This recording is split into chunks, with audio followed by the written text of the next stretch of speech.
ሰላም ጤና ይስጥልን የተከበራችሁና የተወደዳችሁ የቻናላችን ተከታታዮች እንደምን አላችሁ? ዛሬም እንደተለመደው ለእናንተ ጤና ጠቃሚ ነው ያልነውን አንድ ጉዳይ ይዘንላችሁ መጥተናል። በዛሬው ጥንቅራችን ታዲያ ሰውነታችን የቫይታሚን ያስፈላጊ ንጥረ ነገሮች ችግር ሲኖርበት እንዲሁም ደግሞ የጤና እክል ሲገጥመው የሚያሳየንን 8 ምልክቶች አብረን እንመለከታለን።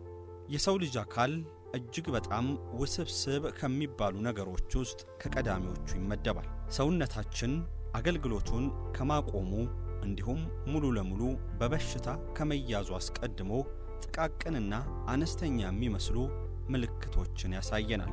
እነዚህን ምልክቶች በጊዜው ተመልክተን ወደ ሕክምና ስፍራ አምርተን ጤናችንን የማንመረመር ከሆነ አስፈላጊ ቫይታሚኖችንና ንጥረ ነገሮችን የማንወስድ ከሆነ ታዲያ ቀስ በቀስ ወደ ሙሉ ህመምና ወደ በሽታ እየተጠጋን እንመጣለን። እኛም ታዲያ በዛሬ ቪዲዮአችን ላይ እነዚህ አይነት ምልክቶች ምንድናቸው የሚለውን አብረን የምናይ ይሆናል። ለቻናላችን አዲስ ከሆናችሁ ሰብስክራይብ ማድረግ እንዳትረሱ። ይህ የጤና መልእክት ደግሞ ለሌሎች ሰዎች መድረስ አለበት ብላችሁ የምታስቡ ከሆነ ላይክ ማድረግ እንዲሁም ሼር ማድረጋችሁን ፈጽሞ እንዳትረሱ።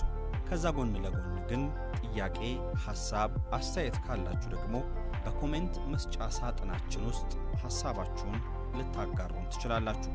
አሁን በቀጥታ ወደ ዛሬው መረጃችን አለፍን። ሰውነታችን ችግር እንዳጋጠመው ከሚያሳዩን ምልክቶች ውስጥ ቀዳሚው የቆዳ መጥቆር ነው። የሰውነታችን ቆዳ በአንገት፣ በብሽሽት እንዲሁም በብብታችን አካባቢ በድንገት የሚጠቁር ከሆነ ምልክትን እያሳየን ነው ማለት ነው። አንዳንድ ሰዎችም ታዲያ ይህን ጥቁረት ለማጥፋት የተለያዩ ቅባቶችን፣ ሎሽኖችን ሲቀቡ እንመለከታለን። ሎሽን ተቀብተው እንዲሁም የተለያዩ አይነት ቅባቶችን በሰውነታቸው ላይ ካደረጉ በኋላም ግን ለውጥን ላይመለከቱ ይችላሉ። ቅባትም ተቀብተው ሎሽንም ተጠቅመው የቆዳቸው ጥቁረት የማይቀየር ከሆነ ታዲያ ይህ ነገር የስኳር ህመም ምልክት ሊሆን ይችላል። በሰውነታችን ውስጥ ኢንሱሊን ሬዚስታንስ እየተፈጠረ ሲሄድና የስኳር መጠናችን ከፍ እያለ ሲሄድ የቆዳ ሴሎቻችን በከፍተኛ ሁኔታ እየተመረቱ ይሄዳሉ። አዳዲስ የሚፈጠሩት የቆዳ ሴሎች ታዲያ በከፍተኛ ሁኔታ ሜላኒን የተባለውን ሆርሞን በውስጣቸው ስለሚይዙ የመጥቆር ዕድላቸው እየሰፋ ይመጣል። ታዲያ እንደዚህ አይነት ምልክት በሰውነታችሁ ላይ የምትመለከቱ ከሆነ የተለያዩ ቅባቶችን በመጠቀም የጠቆረውን የቆዳችሁን ክፍል ለማስተካከል ከመሞከር ይልቅ የኢንሱሊን መጠናችሁን ዝቅ ለማድረግ የተለያዩ አይነት ዘዴዎችን መጠቀም ትችላላችሁ።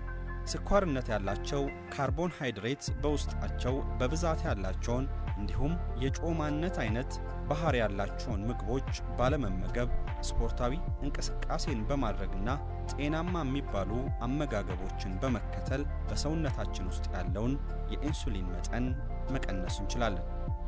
ሌላኛው ሰውነታችን ችግር ውስጥ እንደሆነ የምንመለከትበት ምልክት የጡንቻ መዛልና ድካም ነው።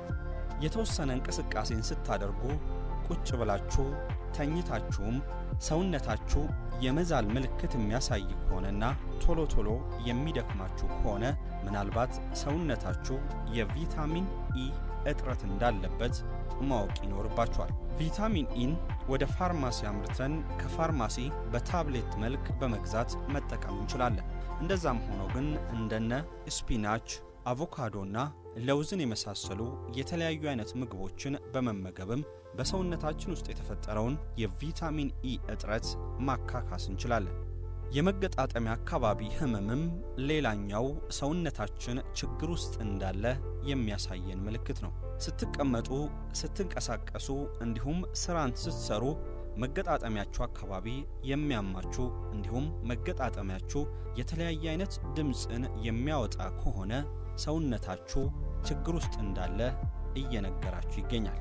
በሰውነታችን ውስጥ ያለው የካልሽየም መጠን እያነሰ ሲመጣም መገጣጠሚያችን እያመመን እንዲሁም ድምፅን እያሰማ ይመጣል። ለዚህም ሲባል ታዲያ በሰውነታችን ውስጥ ያለውን የካልሽየም መጠን ከፍ ማድረግ ይኖርብናል። በሰውነታችን ውስጥ ያለው የካልሽየም መጠን የተመጣጠነ የማይሆን ከሆነ ቀስ በቀስ አርትራይተስ ለተባለው የህመም አይነት እየተጋለጠን እንመጣለን።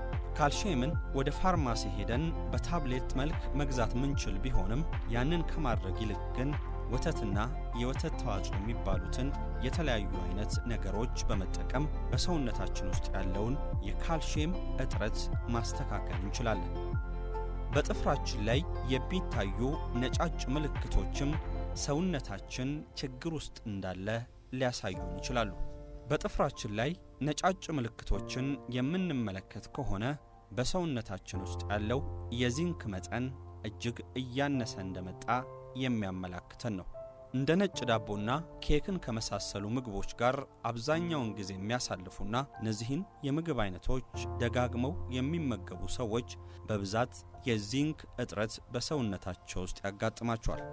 ዚንክ ለሁለቱም ጾታ እጅግ በጣም አስፈላጊ ቢሆንም ለወንድ ያለው ጠቀሜታ ግን ከፍ እያለ ይመጣል።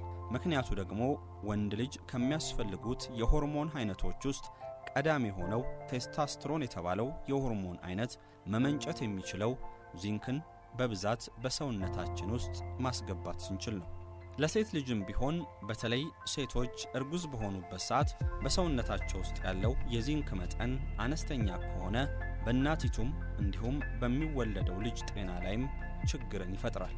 በሰውነታችን ውስጥ ያለውን የዚንክ መጠን ከፍ ለማድረግ ደግሞ ቅድም ያነሳናቸውን ጣፋጭ ኬኮች እንዲሁም ነጭ ዳቦን የመሳሰሉ ምግቦችን ከአመጋገባችን በማራቅ ከዛ ይልቅ ግን እንደ ለውዝና አልሞንድ ያሉ በዚንክ የበለጸጉ ምግቦችን በመመገብ የዚንክ መጠናችንን ከፍ ማድረግ እንችላለን። በተረከዛችን አካባቢ መሰነጣጠቅ እንዲሁም የአይናችን መቅላትም ሌላኛው ሰውነታችን ችግር ውስጥ እንዳለ የሚያሳየን ምልክት ነው። ድፍን ጫማ እያደረጋችሁ ተረከዛችሁ የሚሰነጣጠቅ ከሆነ መነጽር እየተጠቀማችሁም አይናችሁ በተደጋጋሚ የሚቀላ ከሆነ የቫይታሚን B2 እጥረት እንዳለባችሁ የሚያሳይ ምልክት ነው። የቫይታሚን B እጥረት በሰውነታችን ውስጥ አለ ማለት ደግሞ የምግብ አፈጫጨት ስርዓታችን እየተዛባ ይመጣል። ከዛ ጎን ለጎን ደግሞ በቆዳችን ላይም እንዲሁም ችግሮችን ልንመለከት እንችላለን። አሳ፣ ጎመን፣ ሰላጣ እንዲሁም የተለያዩ አይነት የስጋ አይነቶችን በመጠቀም ቫይታሚን ቢን ማግኘት እንችላለን። የከንፈር የጥፍርና የፊት መገርጣትም በተመሳሳይ ሰውነታችን ውስጥ እጥረት እንዳለ የሚያሳየን ነው። አይረንና ሂሞግሎቢን የተባሉት ሁለት ንጥረ ነገሮች ከሰውነታችን ውስጥ እየጠፉና እየቀነሱ የሚሄዱ ከሆነ እነዛንም መተካት ማንችል ከሆነ ፊታችን እየገረጣና እየነጣ ይመጣል። አይረን እጅግ በጣም አስፈላጊ ከሚባሉ ለሰውነታችን ከሚጠቅሙ ንጥረ ነገሮች ውስጥ ከቀዳሚዎቹ ይመደባል። በተለይም ደግሞ አይረን በሰውነታችን ውስጥ ደም እንዲመረት ዋነኛውን ሚና ይጫወታል። በሰውነታችን ውስጥ የአይረን እጥረት ካለብን ታዲያ ጉበት፣ የበሬ ስጋ፣ አጃና ቴምርን የመሳሰሉ ምግቦችን በሰውነታችን ውስጥ በማስገባት በሰውነታችን ውስጥ ያለውን የአይረን እጥረት መቅረፍ እንችላለን። የቆዳ መድረቅና የምሽት እይታ ችግር ሌላኛው ሰውነታችን ከፍተኛ የሆነ ችግር ውስጥ እንዳለ የሚያሳየን ምልክት ነው። የቫይታሚን ኤ እጥረት በሰውነታችን ውስጥ የሚከሰት ከሆነ ማታ ማታ ላይ የመመልከት እንዲሁም ደግሞ ሰውነታችን ላይ የማሳከክ ባህሪን ልናይ እንችላለን። ማንጎ፣ ስፒናች እንዲሁም ደግሞ የበሬ ጉበትን የመሳሰሉ ምግቦችን በመመገብ ይህን ችግር በቀላሉ መቅረፍ እንችላለን። በመጨረሻ የምንመለከተው በሰውነታችን ላይ ከፍተኛ ችግር እንዳለ የሚያሳየን ምልክት የድድ መድማት ነው። ጠንከር ያሉ ምግቦችን ስንመገብ እንዲሁም ደግሞ ጥርሳችንን ስንቦርሽ ጥርሳችን ወይም ድዳችን በቀላሉ የሚደማ ከሆነ የቫይታሚን ሲ እጥረት አለብን ማለት ነው። እንጆሪ፣ ሎሚ፣ ብርቱካንን የመሳሰሉ ምግቦችን ሁሌም በመመገብ በሰውነታችን ውስጥ ያለውን የቫይታሚን ሲ እጥረት በቀላሉ መቅረፍ እንችላለን። ሰውነታችን ያለበትን ችግር የሚናገሩ 8 ምልክቶችን የተመለከትንበት የዛሬው ጥንቅራችን በዚህ ተጠናቋል። ለቻናላችን አዲስ ከሆናችሁ ሰብስክራይብ ማድረግ እንዳትረሱ። ይህ ወደ እናንተ የደረሰው ጥንቅር ደግሞ ለሌሎች ሰዎችም እንዲደርስ የምትፈልጉ ከሆነ ላይክ፣ ሼር ማድረጋችሁን እንዳትረሱ። ጥያቄ ካላችሁ ደግሞ ኮሜንት መስጫ ሳጥን ላይ ጥያቄያችሁን አቅርቡልን። እኛም መልሰን ጥያቄዎቻችሁን ወደ እናንተ እናደርሳለን። የዛሬውን በዚያ በቃን። ሰናይ ጊዜ